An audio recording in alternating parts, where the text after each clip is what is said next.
ঈদ মোবারক। পবিত্র ঈদ উল ফিতর উপলক্ষে দেশ টিভির বিশেষ আয়োজন আরআইসিএল প্রেজেন্টস যে কথা রূপকথা নয় অনুষ্ঠানে স্বাগত সবাইকে। দর্শক, আজকে এই বিশেষ দিনে আমরা কোথায় আছি? আমরা আছি ৭১-এ। হ্যাঁ, ২০২৬-এ ৭১টা কেন? আমরা এমন একজন মানুষের বাসায় আছি যার বাড়ির ব্র্যান্ডিংটাই হয়ে গিয়েছে ৭১ নামে। এই মানুষটা শুধুমাত্র রাজনীতির একজন ফিগার নন, তিনি স্পোর্টসের একজন প্রমিনেন্ট মানুষ, যিনি কিনা এই দেশের ফুটবলটাকে চালাচ্ছেন। বাংলাদেশ ফুটবল ফেডারেশনে এই অল্প সময়েই তিনি নিজের যোগ্যতা প্রমাণ করে তিনি একজন খুব জনপ্রিয় ফুটবল ফেডারেশনের সভাপতি হিসেবে নিজেকে উপস্থাপন করতে সক্ষম হয়েছেন। আমরা স্বাগত জানাতে চাই আমাদের আজকের বিশেষ আয়োজনে জনাব তাবিথ আউয়ালকে। তাবিথ আউয়াল, আপনাকে স্বাগত আমাদের অনুষ্ঠানে, একই সাথে ঈদ মোবারক। ধন্যবাদ, আপনাকে ঈদ মোবারক জানাচ্ছি, আর আপনার মাধ্যমে দেশ টিভির সকল দর্শকদের ঈদ মোবারক জানাচ্ছি আমি। অনেক ধন্যবাদ। আজকে এই ব্যস্ত দিনে তাবিথ আউয়াল সময় দিয়েছেন। দর্শক, ফিফা সদর দপ্তর থেকে ঢাকা আপ ডাউন করছেন প্রায় সময়। আবার তিনি এই গুলশান থেকে কখনো আসাদ গেট, কখনো মোহাম্মদপুর, কখনো কাফরুল খুব ব্যস্ত সময় পার করছেন। একদিকে স্পোর্টসের অ্যাসাইনমেন্ট, আরেকদিকে পলিটিক্যাল অ্যাসাইনমেন্ট, এর মধ্যে আমাদের সময় দিয়েছেন। আমরা সরাসরি আলোচনায় চলে যেতে চাই। তাবিথ আউয়াল, এই ঈদে আপনি অন্য যে কোনো সময় থেকে অনেক ব্যস্ত। আপনার 3টা দল দেশে বেড়ে আছে, নারী ফুটবল দল, বয়সভিত্তিক দল, জাতীয় ফুটবল দল। আপনার অনেক ভিডিও আমরা দেখছি ভাইরাল হচ্ছে, আপনি সেখানকার মানুষদের কথা বলছেন, তাদের মনের কথাটা বলছেন। ঈদে হঠাৎ করে এত ব্যস্ত, মানে এই ব্যস্ততার রহস্যটা কি? এটা রহস্য না, এটা পরিস্থিতি আসলে। কারণ আজকের এবারের ঈদ একটু ভিন্নভাবে কিন্তু দেশে পালন করতে হচ্ছে। মিডল ইস্টে একটা যুদ্ধ চলছে, যেই যুদ্ধের একটা নেতিবাচক প্রভাব বাংলাদেশের উপরে পড়ছে, আমাদের বিশেষ করে জ্বালানি সংকটের দিকে। তো অনেক মানুষ, খেটে খাওয়া মানুষ কিন্তু অনেকগুলো কারণের জন্য ঈদ ভালোভাবে পালন করতে পারছে না। তো একটা রাজনৈতিক কর্মী হিসাবে, বাংলাদেশ জাতীয়বাদী দলের একজন সৈনিক হিসাবে আমার দায়িত্ব পড়ে সাধারণ মানুষদের সাথে একটু শোনা, পাশে থাকা এবং যতটুকু সুবিধা করতে পারি তাদের জীবনে সুযোগ সুবিধা করে দেওয়া। একই সাথে পজিটিভ সাইডটা হলো যে আমাদের বাংলাদেশ ফুটবল ফেডারেশনের আন্ডারে 3টি দল এখন বাংলাদেশের পতাকা নিয়ে বিদেশে গিয়েছে খেলার জন্য। আমাদের আন্ডার 20 মেন্স, উমেন্স আর men's national team. Bangladesh football যে জায়গায় এখন দাঁড়িয়ে আছে, ফ্যানদের কিন্তু অনেক প্রত্যাশা যে টিম খালি ভালো খেলবে না, টিম জিতবে। ওই জিতার মনোভাব চলে আসছে আমাদের প্রত্যেকটা টিমের উপর। তো টিম যেন ভালোভাবে খেলে, ঈদ স্যাক্রিফাইস করে, পরিবারকে স্যাক্রিফাইস করে আরেকটা দেশে গিয়েছে দেশের জন্য, তো তারা যেন মেন্টালি স্পিরিটেড থাকে, স্ট্রং থাকে, সেই চিন্তাও কিন্তু আমাদের করতে হয়। অ্যান্ড তাদের ব্যাপারেও আমাদের কিছু উদ্যোগ নিতে হয়। তাই আজকের ঈদ বা এবারের ঈদ আমি বলতে পারি যে অবশ্যই ভিন্ন, বাট দায়িত্ব আছে, একটা পজিটিভ দায়িত্ব। তাহলে কি তাবিথ আউয়ালের কাছে ঈদটা আনন্দ নাকি দায়িত্ব, মানে উৎসব নাকি দায়িত্ব, কোনটা তাবিথ আউয়াল বেশি মনে করছেন এইবারের ঈদ? দুটোই তো বলবো। আমি মনে করি যে ধরনের দায়িত্ব আমার উপরে এসেছে বা আমি পেয়েছি, এটাই খুব আনন্দময়। মানে জনগণের সেবা করার জন্য, দেশে ভাবমূর্তি বিদেশে আরও বৃদ্ধি পাওয়ার জন্য, এর চেয়ে আনন্দময় দায়িত্ব তো আমি মনে করি না আর কিছু হতে পারে, অ্যাটলিস্ট আমার দৃষ্টির থেকে। তো ইয়েস, দায়িত্ব আছে, বাট আনন্দের সাথে দায়িত্ব পালন করতে পারছি। এত সব ব্যস্ততার মধ্যে নিজের জন্য, পরিবারের জন্য, কিংবা এই যে ফ্যামিলির সাথে ঈদটা কাটানোর জন্য সময়টা কিভাবে বের করা হয়? আমার ফ্যামিলি কিন্তু আমার সাথেই থাকে। যে যে ধরনের উদ্যোগ আমরা নিই, অনেক সময় হয়তো প্রকাশ্যে আসেন না ওনারা টিভিতে বা কোনো সোশ্যাল মিডিয়াতে, বাট আমার ছেলেরা, আমার ওয়াইফ, আমরা কিন্তু এর আগে ফুটবলের ক্ষেত্রে আমরা অন্য দেশে গিয়েছিলাম টিমের সাথে ঈদের সময়।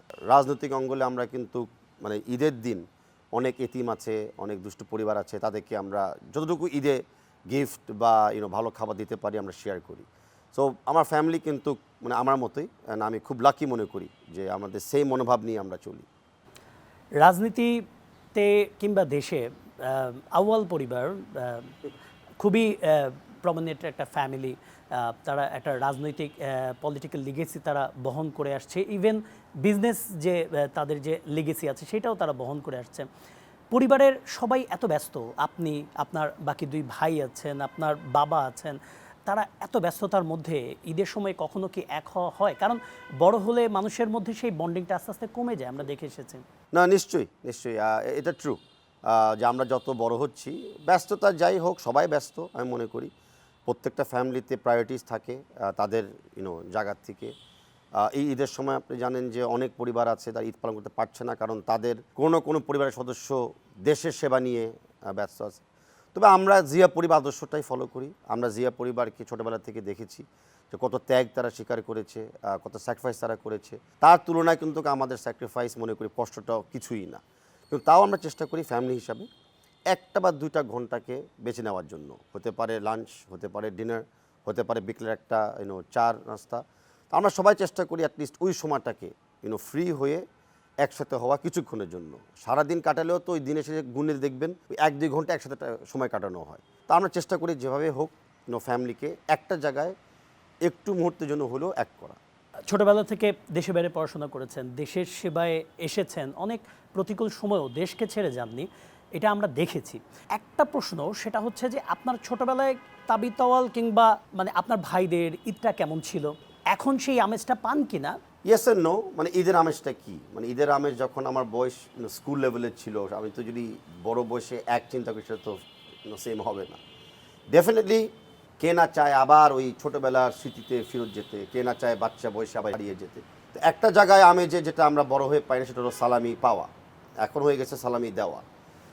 বা ঠিক আছে, ওটাও একটা আমি মনে করি একটি ঈদের আমেজ, যে আগে এককালে পেতাম, এখন খুশি মনে দিচ্ছি বকশিস, বোনাস, সালামি, যেমনি আপনি বলেন। ফুটবল খেলতে পারতাম তখনও, এখন ফুটবল খেলতে পারছি না। ফুটবল চালাচ্ছি কিন্তু ফুটবল খেলতে পারছি না, এটা ডেফিনেটলি মিস করি। আপনি দেখবেন যে আমাদের এই স্বাধীনতা দিবসে বলেন বা বিজয় দিবসে বলেন, অনেক দিবসে বলেন, একটা ফুটবল টুর্নামেন্ট হয় সাবেক প্লেয়ারদেরকে নিয়ে, বাট ঈদের সময় সেটা হয় না, তাই ওটাও আমরা মিক্স করি।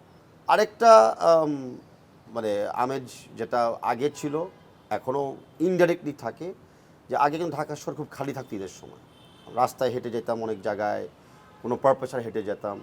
এখনও সিন্স ঢাকাতে ঈদ পালন করি, ওই আমেজটা রয়ে গেছে, কারণ ঢাকা শহর কিন্তু খালি হয়ে যায়, একটা দিন খালি হয়ে যায় ঈদের সময় যখন আসে। তো একটু খোলামেলা রাস্তাঘাট পাওয়াটাও কিন্তু মানে মেন্টালি ভেরি স্যাটিসফাইং। তাবি তাওয়াল ফুটবল খেলার কথা বলছিলেন, অনেকে হয়তোবা জানেন তাবি তাওয়াল ফুটবল খেলেছেন, পেশাদার ফুটবল লিগে খেলেছেন যখন নিটোল টাটা ফুটবল লিগ ছিল। এবং সবচেয়ে বড় ব্যাপার, আমাদের বর্তমান যিনি যুব ক্রীড়ার প্রতিমন্ত্রী আমিনুল হক, তিনি যখন মুক্তিযোদ্ধা সংসদ ক্রীড়া চক্রে খেলতেন তখন তাবি তাওয়াল আরামবাগ ক্রীড়া সংঘে তারই প্রতিপক্ষ ছিলেন। আমরা ওই সময় দেখেছি, তখনকার সময় একজন ফুটবলার ছিলেন ড্যাম স্মার্ট, মানে স্টাইলিশ লুক, তিনি খেলার পরে ডিরেক্টর মার্সিডিজে উঠে যাচ্ছেন। আপনি বুঝতে পারছেন আমি কার কথা বলছি। তিনি খেললেন, খেলার পরে তিনি জাস্ট খেলার ব্যস্ততা শেষ করে তিনি কথা বলতে বলতে মার্সিডিজে উঠে গেলেন খুব তাড়াহুড়া করে। আমরা তখন চিনতাম না যে ইনি কে, পরে শুনলাম যে ইনি তাবি তাওয়াল। এই স্মৃতিগুলো কি কখনো মনে পড়ে কিনা আপনার ফুটবল প্লেয়িং? অফকোর্স আমাদের ফুটবল খেলাতে যেটা সবচেয়ে বড় অবদান ছিল সেটা ছিল আমাদের স্পোর্টিং মেন্টালিটি, প্রতিযোগিতা মনোভাব। তো আপনি দেখেন যে আমাদের বর্তমান ক্রীড়া প্রতিমন্ত্রী আমিনুল হক ভাই আর আমি একসাথে ফুটবল জগতে একসাথে ছিলাম, রাজনীতির জগতে একসাথে আসছি। এখন রাষ্ট্রতে যখন আমাদের দল সরকার গঠন করছে, আমরা একসাথে এখনও আছি। এই যে একটা কম্পিটিটিভ মাইন্ডসেট আমাদের ছিল, সেটা কিন্তু আমাদেরকে আজকে মানে দেশের প্রতি অবদান রাখার জন্য অনেক সহযোগিতা করছে।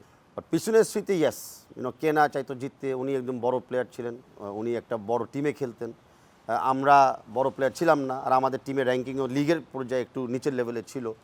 তো আন্ডারডগস হিসাবে তো আমরা একটু পরিচিতি পেতাম, মানে ওনারা যেরকম সুপারস্টার হিসেবে পরিচিতি পেত, আমরা পেতাম আন্ডারডগস হিসাবে, যে ঠেকাই দিছি বা একটা ম্যাচ হলেও জিতে এসেছি। ওই মোমেন্টটা কিন্তু মানে ভুলার মতো না, কারণ আমাদের জিতার সময় তো খুব লিমিটেড ছিল। ওই স্মৃতিগুলি এখনও মনে পড়ে, ওই খুশিটা এখনও না, মুখে হাসি চলে আসে যখন আবার মনে করি ওই 90 এবং আর্লি 2000-এর কথা। সেই হিসেবে তাবি তাওয়াল কিন্তু ছোট দলে বড় তারকা ছিলেন, আমরা খুব সেলিব্রেট করতাম আপনাকে নিয়ে।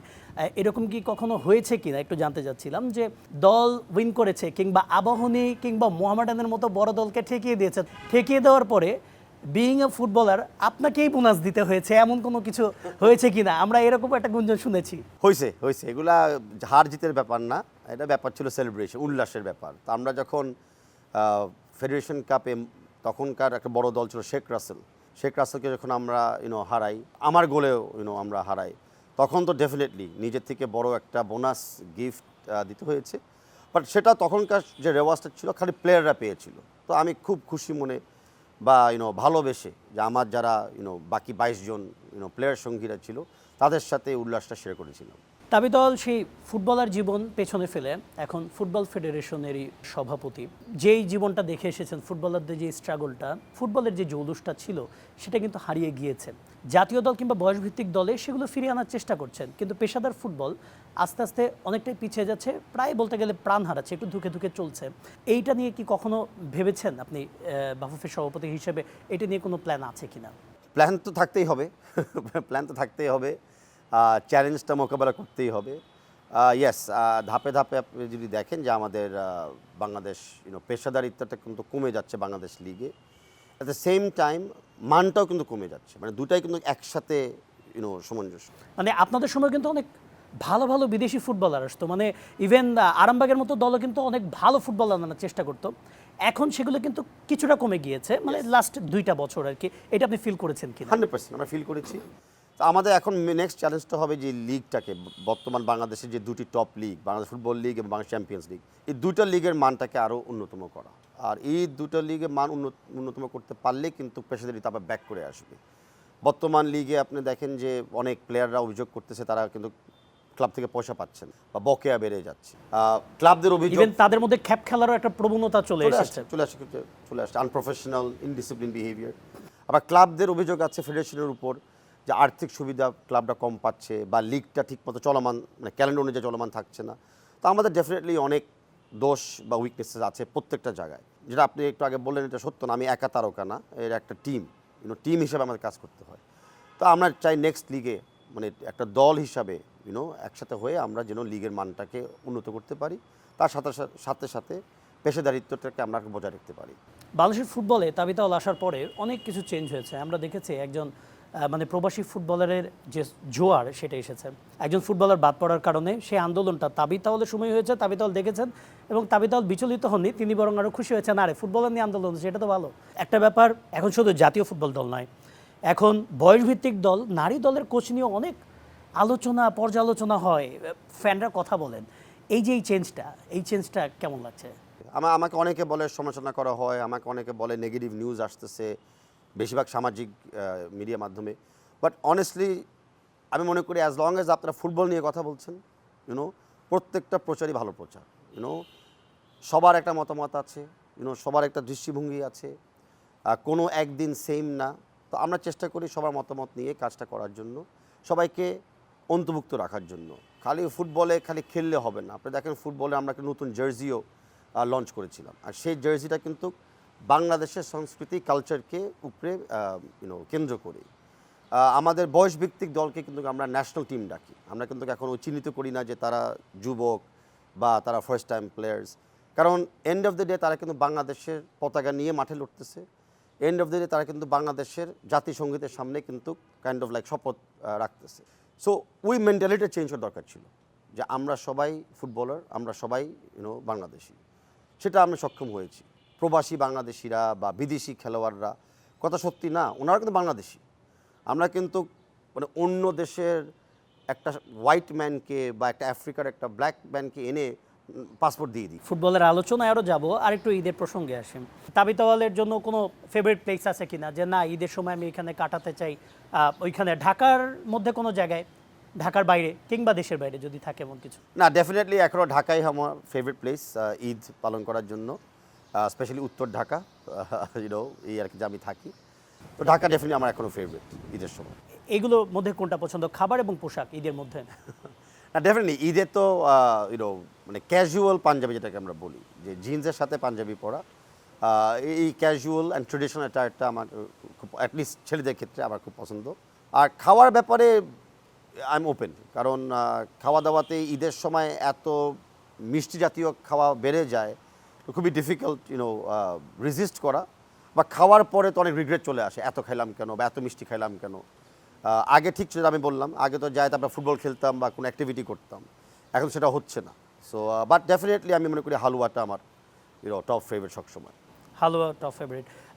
অনেক ধন্যবাদ তাবিতা। আমরা একটা ব্রেক নিতে হচ্ছে। দর্শক, কথা বলছি তাবিতাওয়ালের সাথে, তার আরও দুটো আলাদা সত্তা আছে, ফুটবল এবং একই সাথে রাজনীতি। এই দুটো নিয়ে আমরা কথা বলতে চাই। আরআইএসএল প্রেজেন্টস যে কথা রূপকথা নয়। একটা বিরতি নিচ্ছি, ফিরছি একটু পর, সাথে থাকুন। বিরতির পর আবারও ফিরে এলাম আরআইএসএল প্রেজেন্টস যে কথা রূপকথা নয়, আমাদের দেশ টিভির বিশেষ আয়োজন ঈদ উপলক্ষে। আর আমাদের সাথে আছেন তাবিথ আউয়াল, বাংলাদেশ ফুটবল ফেডারেশনের সভাপতি, সাবেক ফুটবলার এবং একই সাথে একজন রাজনীতিবিদ। অনেকগুলো পরিচয়, আলোচনাও অনেক বেশি হচ্ছে, অনেক বেশি প্রাণবন্ত হচ্ছে। আমরা ঈদ নিয়ে কথা বলেছি তাবিথ আউয়াল, একটু রাজনীতি নিয়ে কথা বলতে চাই। আমরা এখন বসে আছি ঠিক ঢাকা উত্তরে এবং আপনি ঢাকা উত্তরকে খুব বেশি ওন করছেন। রিসেন্টলি আপনার কিছু ভিডিও ভাইরাল হয়েছে, আমরা ঈদের আগ মুহূর্তেই একদম দেখছি। আপনি কখনো করাইল বস্তিতে যাচ্ছেন, কখনো আসাদ গেটে যাচ্ছেন, মোহাম্মদপুরে যাচ্ছেন, মিরপুরে যাচ্ছেন। এই যে ঢাকা উত্তরের মানুষদেরকে ওন করা, এবং আপনি ঢাকা উত্তরের বাসিন্দা, এটা আপনি মানে কিভাবে করছেন এবং আপনার প্ল্যানটা কি? দেখেন, এই প্রশ্ন আমার উপরে কেন আমি জানি না, কারণ আমি তো সবসময় দেখি কেউ টিকটক ভিডিও করে, কেউ ফেসবুকে ভিডিও করে, কেউ ইউটিউবে ভিডিও করে। সো ভিডিও করাটা তো এখন এই জেনারেশনের জন্য একটা স্বাভাবিক কাজ হয়ে গেছে। বা ঠিক আছে, আপনি যে প্রশ্নটা করছেন আমি হয়তো বুঝতে পারছি যে বিহাইন্ড দ্য সিনস, হ্যাঁ মানে নিয়ে যাচ্ছি ওদিকে, আমি নিয়ে যাচ্ছি। সত্যি কথা বলতে গেলে আমি তো 2015 এবং 2020 সালে ঢাকা উত্তর সিটি কর্পোরেশনের মেয়র হিসাবে ইলেকশনে লড়েছিলাম। সেই ইলেকশনটা এখন গোপন কিছু না, প্রিভিয়াস রেজিমের আন্ডারে কোনো সুস্থ নির্বাচন না হওয়াতে সঠিক ফলাফলটা কিন্তু সামনে আসে নাই, অনেক ভোটাররা বঞ্চিত হয়েছিল। তাই এখনও ওই নির্বাচনের আসল ফলাফলটা কি কিন্তু অস্পষ্ট রয়ে গিয়েছে। আমি বিশ্বাস করি যে আমি জয়লাভ করেছিলাম, বাট লিগালি কথাটা আমি একটু ভেগ রাখলাম। এখন সময় এসেছে আবার একটা নির্বাচিত মেয়র ঢাকা উত্তরে দেখার জন্য। আমি প্রচেষ্টা চালাবো। মানে এখন ওই যে আছে না কিছু মানুষ, অনেক সময় বলা হয় জনতার প্রধানমন্ত্রী কিংবা জনতার মেয়র, একটা ট্যাগ লাগানো হয়। এরকম কি কখনো কেউ লাগিয়েছে কিনা যে না ভাই আপনি জিতেছিলেন, আপনি তো জনতার মেয়র? ওই ট্যাগটা তো লেগেই গেছে। অফকোর্স পলিটিক্যালি আমি সেটা অনার্ড ফিল করি, আর আমি কৃতজ্ঞতা জানাই আমার সব সহকর্মীদেরকে। কিন্তু এই বক্তব্য দিয়ে বা এই টাইটেল দিয়ে তো সাধারণ মানুষের কোনো উপকার হচ্ছে না। সাধারণ ঢাকার বাসিন্দারা দেখতে চায় কখন ডেঙ্গু নিয়ন্ত্রণে আসবে, কখন বায়ু দূষণ কমবে, কখন তাদের শহরে একটা ইমপ্রুভমেন্ট আসবে। তো অ্যাকশন স্পিক্স লাউডার দ্যান ওয়ার্ডস, যেটা আমরা বলি। তো আমি মনে করি যে আগামী একটা নির্বাচন আসতেছে শহর কেন্দ্রিক। আমি চাবো অফকোর্স দলের একটা নমিনেশন নিয়ে সেই ইলেকশনে আবার অংশগ্রহণ করার জন্য। তখন আমি বিশ্বাস করি যে আমি আসলে একটা অবদান রাখতে পারবো এই এলাকার বাসিন্দাদের জন্য। সমর্থকরা অনেক সময় বলে থাকেন দেখুন রাজনীতির সাথে খেলা মিশাবেন না, খেলার সাথে রাজনীতি মিশাবেন না। আপনার দুই জায়গায় খুব স্ট্রং পার্সোনালিটি আছে এবং সেগুলো মিক্স আপ করেই আপনাকে চলতে হচ্ছে। যদি নমিনেশন পান, যদি ইলেকশনটা করেন, এক্ষেত্রে আপনার স্ট্যান্সটা কী হবে এবং এখানে কনফ্লিক্ট অফ ইন্টারেস্ট হওয়ার কোনো চান্স আছে কিনা? থ্যাংক ইউ প্রশ্ন করাতে।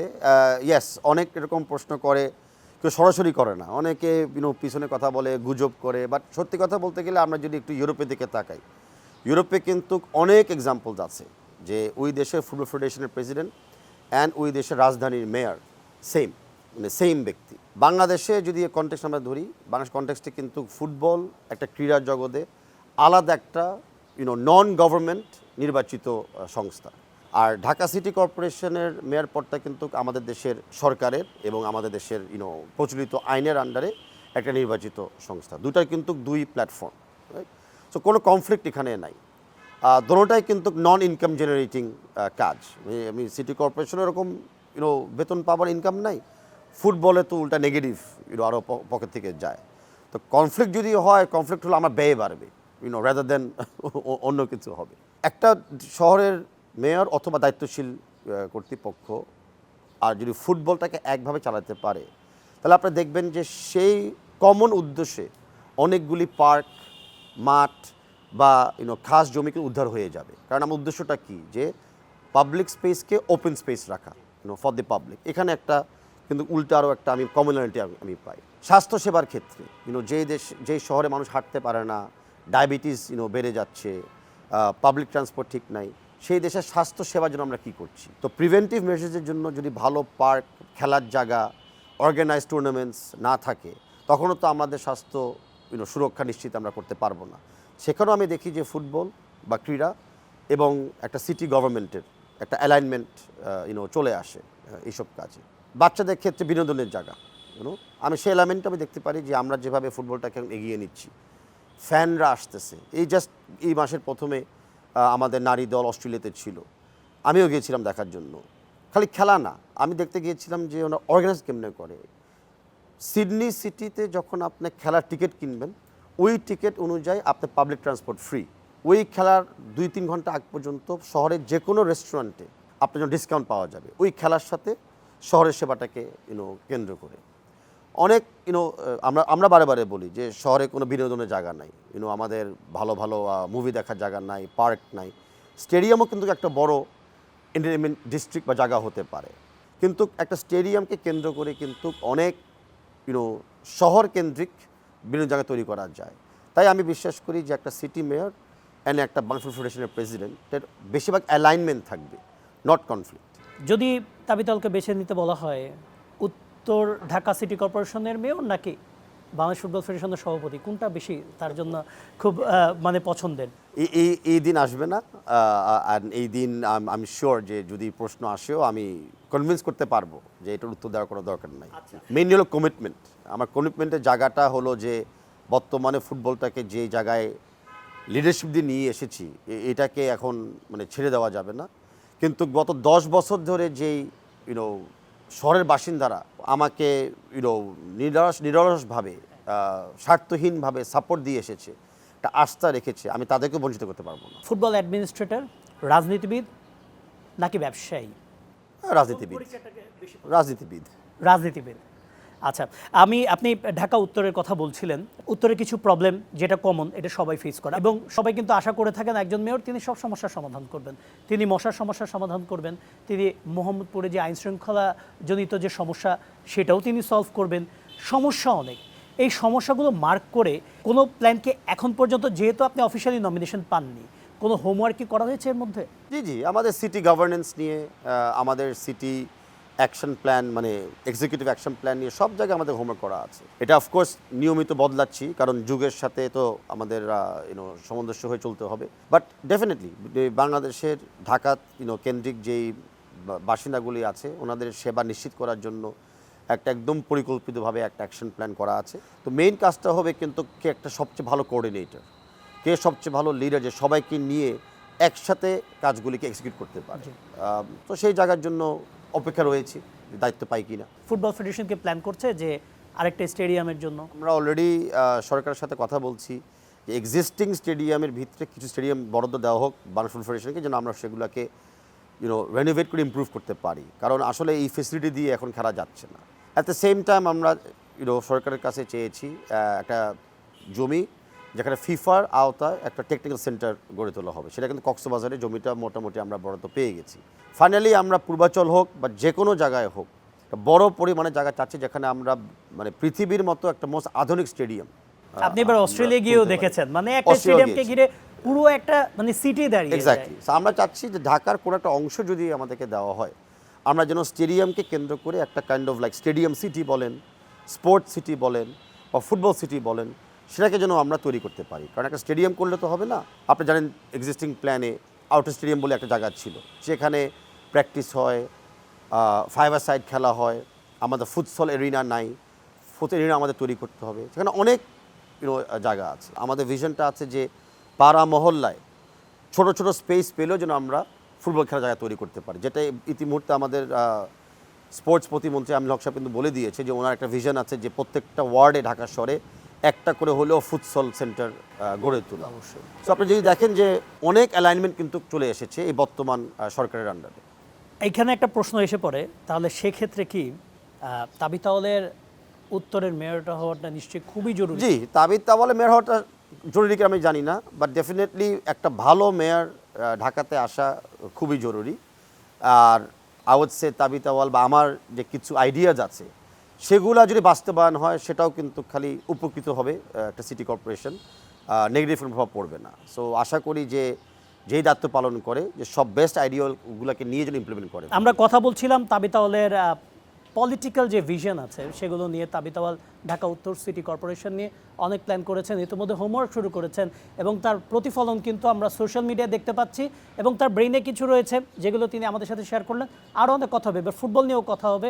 আমাদের সাথে থাকুন। RICL প্রেজেন্টস যে কথা রূপকথা নয় ঈদের বিশেষ আয়োজন দেশ টিভির, ফিরছে একটু পরেই, সাথে থাকুন।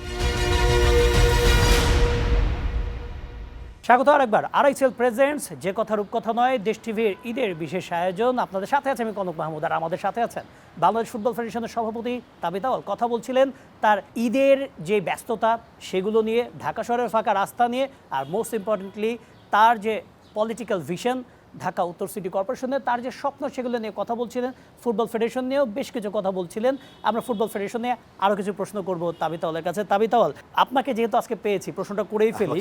মানুষের অনেক প্রশ্ন থাকে, যখন আপনি ভিন্ন রাজনৈতিক মতাদর্শের মানুষ ছিলেন, যে বাংলাদেশ ফুটবল ফেডারেশনের সহসভাপতি হওয়ার পরে প্রথম কার্য দিবসে আপনার নিজের কক্ষে বসতে গিয়ে, মানে এর গুঞ্জন, আমি জাস্ট ক্রস চেক করতে যাচ্ছিলাম, নেম প্লেট যেটা সেটা খুলে ফেলা হয়েছে আপনার রুমের থেকে, আপনার যে কক্ষটা সহসভাপতির কক্ষ। এই ঘটনা কতটুকু সত্যতা আছে? দুঃখজনক হলেও কথাগুলো যেটা আপনি বলেছেন সত্য। নর্মালি আমি এভাবে ওপেনলি কোনো কথা বলি না, অনেক কিছু নিজে রাখি। তবে ইটস অলসো ইম্পর্টেন্ট যে সত্য কথা সবাই জানে, বিকজ জায়গাটা অপরিষ্কার থাকা উচিত না। আমি যখন সভাপতি ছিলাম তখন কিন্তু দেখলাম যে আনফর্চুনেটলি দিন যত গিয়েছিল ততই কিন্তু ফুটবলে অনেক রাজনীতিকরণ চলে এসেছিল। খেলা, টুর্নামেন্টের নাম, আর্থিক সহযোগিতা কোত্থেকে আসবে কোত্থেকে যাবে না, কোন প্লেয়াররা খেলবে, লিগে কোন ক্লাব খেলবে। তো এখানে অনেক দুঃখজনক মানে পরিস্থিতির শিকার আমি হয়েছিল। ইটস ট্রু যে প্রথম করোনা যখন আমি আর নাই, আমারই নেম প্লেটটা আগে চলে গেল। আমার রুমটা মানে আমি ক্লিন করার আগেই অন্য কেউ এসে সব বের করে দিল। অনেকে কিন্তু ফেডারেশন চালানোর জন্য লোন দিত। শেষ মুহূর্তে দেখা যেত যে আমার লোনটা ফেরত পেতাম না, বাট অন্য প্রত্যেকটা মানুষ, এটা কিন্তু অ্যাকাউন্টসে দেখানো আছে, মানে অ্যানুয়াল রিপোর্ট, যেটা আমার বানানোর কোনো কথা না। অন্য সবার লোন ফেরত চলে গেছে কোনো না কোনোভাবে, কিন্তু আমার লোনটা ফেরত দেওয়া হয় নাই, বরঞ্চ আরও টাকা পয়সা চাওয়া হয়েছে। অনেক বড় বড় টুর্নামেন্ট হতো আনফর্চুনেটলি, সেখানে অ্যাজ আ ভাইস প্রেসিডেন্ট তো ন্যাচারালি আমি ফেডারেশনের বক্সে বসবো বা ভিআইপি বিভাগে বসবো, সেখানেও কিন্তু প্রবেশ পথে বাধা দিয়েছিল আমাকে, উইচ ইজ ফাইন। এটা মানে আমার উপরে কোনো সমস্যা হয় নাই, কিন্তু ফুটবলের উপরে যে নেতিবাচক প্রভাবটা পড়েছিল সেটার প্রমাণ কিন্তু ক্রোনোলজিক্যালি আমরা দেখেছি যেটা হয়েছে। বিগত এক বছর থেকে আপনি দেখছেন যে আমরা কিন্তু পরিষ্কারভাবে বলেছিলাম যে আমরা রাজনীতি অ্যান্ড ক্রীড়াকে এক করব না, অ্যান্ড আমরা গত এক বছর ধরে বা 1.5 বছর ধরে কিন্তু এটা করতে সম্ভব হয়েছিল। অতীতে আপনাকে দেখেছিলেন কিন্তু এই যে অব্যবস্থাপনা বা দলীয়করণ, এই কারণে কিন্তু হামজা চৌধুরীর মতো কীর্তিমান খেলোয়াড় কিন্তু আগে আসতে পারে নাই। এখানে অনেক কিন্তু মানে কাইন্ড অফ জটিলতা ছিল। আপনি দেখবেন যে কিংলিজের মতো একজন আফ্রিকান নাগরিক বাংলাদেশে পাসপোর্ট পেয়ে গেছিল, কিন্তু হামজা চৌধুরীর মতো আমাদের সিলেটের সন্তান, তার ব্যাপারে কোনো না কোনো বিরোক্রেসি চলে এসেছিল। তো এই কথাগুলো হয়তো বলে আমি কাউকে দোষ দিতে চাচ্ছি না, বাট এই কথাগুলো বলে আমি প্রমাণ করতে চাচ্ছি যে আমরা তো করেছি, আমাদের কমিটি তো বাস্তবায়ন করেছে, আর সেটার কিন্তু ভালো রেজাল্ট আমরা এখন মাঠে দেখছি। আগামীতেও যখন আমরা যাব আমাদেরকে ম্যাচিওরভাবে, দায়িত্বশীলভাবে কিন্তু মনে রাখতে হবে যে ক্রীড়াতে ইরেসপেক্টিভ অফ আমাদের অন্য পরিচিতি, কাজের ক্ষেত্রে ক্রীড়াতে কিন্তু আমরা কোনোভাবে দলীয়করণ চাই না, অ্যান্ড এটা আমার মূল দায়িত্ব থাকবে, যেটা হবে না। অ্যান্ড আমার সাথে আমার বড় ভাই এবং সহযোদ্ধা ক্রীড়াতে বর্তমান প্রতিমন্ত্রী স্পোর্টস আমিনুল হক সাহেব, উনিও কিন্তু সচেতন আছে। আর মাননীয় প্রধানমন্ত্রী কিন্তু ওনার প্রত্যেকটা বক্তব্যতে আপনি দেখবেন যে বলে এসেছে বারে বারে যে আমরা ক্রীড়াতে রাজনীতিকরণ করব না, উল্টা আমরা শিক্ষা ব্যবস্থানের ভিতরে ক্রীড়াটাকে বাধ্যবাধকতামূলক আমরা করে দিব। এই কালচারটা কিন্তু আমি মনে করি বাংলাদেশের জন্য অনলি পজিটিভ রেজাল্টই আনবে ভবিষ্যতে। আপনি যখন বাংলাদেশ ফুটবল ফেডারেশনের সহসভাপতি ছিলেন এবং ন্যাশনাল টিম ম্যানেজমেন্ট কমিটির কো চেয়ারম্যান ছিলেন, এমনও দেখা গিয়েছে যে কিছু কোচের স্যালারি দেওয়া যায়নি। তখন কিন্তু আপনি ভিন্ন রাজনৈতিক মতাদর্শের মানুষ ছিলেন এবং কোচকে অ্যাপার্টমেন্ট থেকে সরিয়ে একটা হোটেলে, খুব কম দামের একটা হোটেলে শিফট করা হয়েছিল। সেই কোচ অভিযোগ করেছিল সেই কোচ ফিফায় চলে যেতেন বাংলাদেশ ফুটবল ফেডারেশনের অ্যাগেনস্টে, তার ডিউ স্যালারি সেটাও একসময় আপনাকে দিতে হয়েছে, এরকমও আমাদের কাছে তথ্য আছে। এটা কতটুকু সত্যতা রয়েছে ওই সময়? সত্যতা আছেই। বাংলাদেশ ফুটবল ফেডারেশনের সাথে বিগত যে 3টা কোচ ছিল, 3টা কোচের চুক্তি ভঙ্গের এগেনস্টে বলেন বা অনিয়মের এগেনস্টে বলেন, ফিফা থেকে কিন্তু বাংলাদেশ ফুটবল ফেডারেশন জরিমানা করা হয়েছে। আলটিমেটলি সেই পেমেন্টগুলি না করারও একটা কারণের জন্য কিন্তু ফিফা বাংলাদেশের উপরে নিষেধাজ্ঞাও এনেছিল, ফিফা রিস্ট্রিকশন যেটাকে আমরা বলি। অ্যাট দি সেম টাইম খালি হেড কোচ না, হেড কোচের সাথে অ্যাসিস্ট্যান্ট কোচও 2-1 জন ছিল, যাদেরও কিন্তু মানে লেনদেনের কারণে বাংলাদেশ ফুটবল ফেডারেশন আরও অনেক পেনাল্টি দিতে হয়েছে। আজকে কথা হচ্ছে যে এতগুলি টিম বাইরে খেলতেছে, এতগুলি বিদেশি টেকনিক্যাল স্টাফ বাংলাদেশের পক্ষে কাজ করতেছে, তাদের স্যালারি বা তাদের যাতায়াত ভাড়া কেমনে আসতেছে উইদাউট এনি হিন্ড্রেন্সেস। সত্যি কথা বলতে আমরা নতুন কিছু করছি না। আমরা যে অতীতে যে জরিমানা দিই নাই বা অন্য জায়গায় অযথা টাকা বা ডলার্স খরচ করতে হয় নাই, সেটাই কিন্তু আমরা রিডিস্ট্রিবিউট করতে পারতেছি এখন পজিটিভ ফুটবলের জন্য। অ্যাজ আই সেড, সব কিছু থেকে আমরা এক্সপিরিয়েন্স নিতে পারি। তো অতীর অভিজ্ঞতা থেকে আমরা এখন বর্তমানে ভালোভাবেই ফেডারেশন চালাতে চেষ্টা করতেছি। যখন আমরা একটা কোচ নিয়ে বা প্লেয়ার নিয়ে বা টুর্নামেন্ট নিয়ে অঘটন করি, একটা জেনারেশন প্লেয়ার আমরা হারিয়ে ফেলি। কারণ জাতীয় দলে যেই নেগেটিভ প্রচারটা পড়ে ওটা কিন্তু উঠে আসা খুবই কঠিন। আমরা ফোকাস করতেছি বিশ্বের পাইপলাইনের উপর বাংলাদেশ দলকে গড়ে তোলার জন্য। বাট এরকম একটা বা দুটা স্পট যদি আমরাও করি কোনো কারণে, এই পুরা কাজ কিন্তু ব্যর্থ হয়ে যাবে। সো ইটস ভেরি ইম্পর্টেন্ট যে আমরা একটা জেনারেশনকে একটা চান্স দিই যে বাংলাদেশের জন্য আসলে ওই বিশ্বকাপে যায় ফাইটটা করার জন্য। জাতীয় দল, বয়সভিত্তিক দল, নারী ফুটবল দল, যারা কিনা সবচেয়ে বেশি সফল ফুটবলে, এখন ফুটসাল নিয়েও চিন্তা করতে হচ্ছে। এত কিছু নিয়ে চিন্তা করার সময়টা কখন পাচ্ছেন? না, সময়টা বললাম, যেখানে প্যাশন থাকে, যেখানে কিছু করলে খুশি লাগে, আপনি তো খুশিটা আরও টেনে নেন নিজের জীবনে।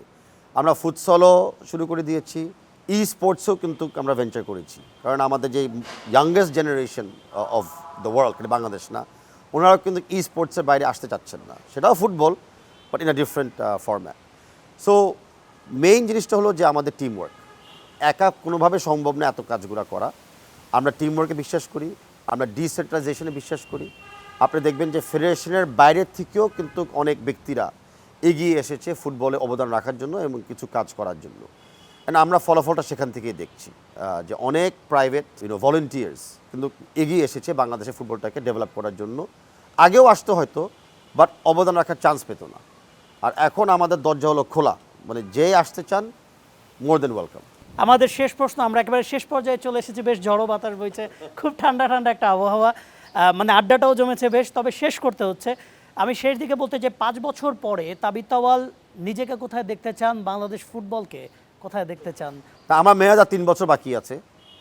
তো আমরা আমাদের গঠনতন্ত্রতে কিন্তু একটা চেঞ্জ আনতেছি যে 2 টার্মে বেশি আর কেউ একটা ফেডারেশন প্রেসিডেন্ট থাকতে পারবেন না।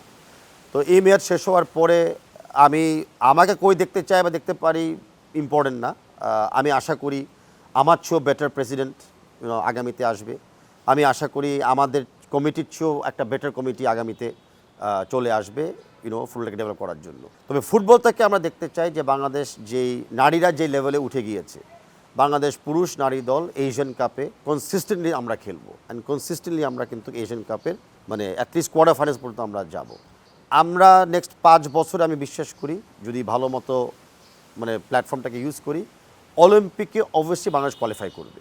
আমরা ডেফিনেটলি অলিম্পিকে কোয়ালিফাই আমরা করতে পারবো, আমার কোনো ডাউট নেই। আমাদের বর্তমান পাইপলাইন এবং বর্তমান খেলার ধরন দেখে, অ্যাজ আই সেড, সেটার জন্য অনেক কাজ আছে, এটা বললে হবে না। এটার সাথে জাতীয় মানে ন্যাশনাল লিগটা জড়িত থাকতে হবে, ফেসিলিটিস ঠিক থাকতে হবে, এবং প্লেয়ারদের যে মন মানসিকতা যে ফুটবল একটা থাকলে একটা আমার পেশা, এটা আমার প্রফেশনাল ইনকাম, এটা আমার লাইফ, সেই জায়গায় আমাদেরকে মানে ওদেরকে রাখতে হবে। অনেক ধন্যবাদ তাবিথ তাওয়াল আপনাকে এই ঈদের ব্যস্ততার মধ্যে আমাদেরকে সময় দেওয়ার জন্য। আশা করি আপনি যে পরিকল্পনার কথাগুলো বললেন সেগুলো বাস্তবায়নের সুযোগ পাবেন এবং সুযোগ পেলে অবশ্যই সেটা বাস্তবায়ন করতে পারবেন। ধন্যবাদ। দেশ টিভিকে আমি ধন্যবাদ জানাচ্ছি যে এই ঈদের সময়ও আমার সাথে একটু সময় দেওয়ার জন্য। আর দেশ টিভির সকল দর্শকদেরকে আমি ঈদের শুভেচ্ছা জানাচ্ছি। দর্শক, কথা বলছিলেন তাবিথ তাওয়াল। আমাদের অনুষ্ঠানের টাইটেলটা মনে আছে তো, আরআইসিএল প্রেজেন্টস যে কথা রূপকথা নয়। রূপকথার কথা যদি বলতে হয়, তাবিথ তাওয়াল সেই রূপকথাটা কিছুটা বাস্তবে নিয়ে আসতে পেরেছেন। বাংলাদেশে হামজা চৌধুরীকে এনেছেন, সমিত সোমের মতো ফুটবলারকে এনেছেন, মোস্ট হাই প্রোফাইল প্লেয়ার। একসাথে বাংলাদেশের 4-5টা ফুটবল দল তারা অপারেট করছে, তারা একসাথে দেশের বাইরে যাচ্ছে, তারা খেলছে। তাবিথ তাওয়াল ভিন্ন রাজনৈতিক মতাদর্শী হয়েও তিনি যুদ্ধ করেছেন, ফুটবলের জন্য কাজ করার চেষ্টা করেছেন এবং এখনও করছেন সভাপতি হয়ে, কারণ ফুটবলের স্ট্রাগলগুলো তিনি একেবারে কাছ থেকে দেখেছেন। আমরা চাই তাবিথ তাওয়াল তার যে স্বপ্নগুলো আছেন সেগুলো বাস্তবায়ন করার সুযোগ পান। তো দর্শক, এই ছিল আমাদের আজকের আরআইসিএল প্রেজেন্টস যে কথা রূপকথা নয় ঈদের বিশেষ আয়োজনে। ধন্যবাদ সঙ্গে থাকার জন্য, আর আবারও ঈদ মোবারক।